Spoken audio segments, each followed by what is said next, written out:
ماذا عن الكوبرا؟ هل تصدقون أن ثمة مخلوقا يشتبك مع الكوبرا ليبقى على قيد الحياة فحسب؟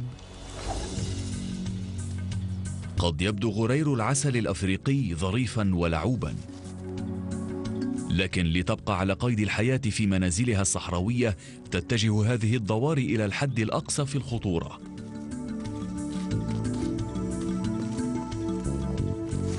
قد تكون من الحيوانات الأكثر جرأة على وجه الأرض. بالنسبة إلى غرير العسل، أفعى الكوبرا السامة والقادرة على قتل رجل راشد هي وجبته المفضلة.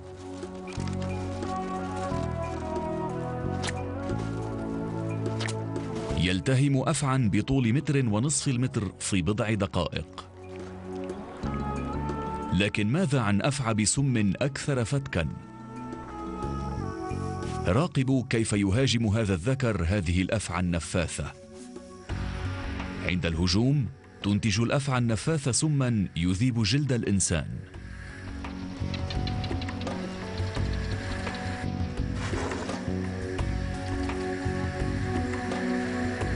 تمكنت الأفعى من لدغ الغرير، لكن حتى هذا لم يردعه.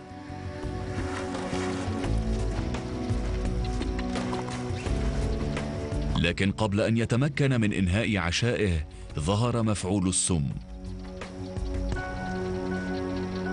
يبدو أن هذا الحيوان النشيط قد قابل نده في النهاية، ولكن المثير للدهشة أنه بعد أن فقد وعيه ل2 استفاق، انتفض من غيبوبته، ومن دون تضييع الوقت يعود لإكمال وجبته.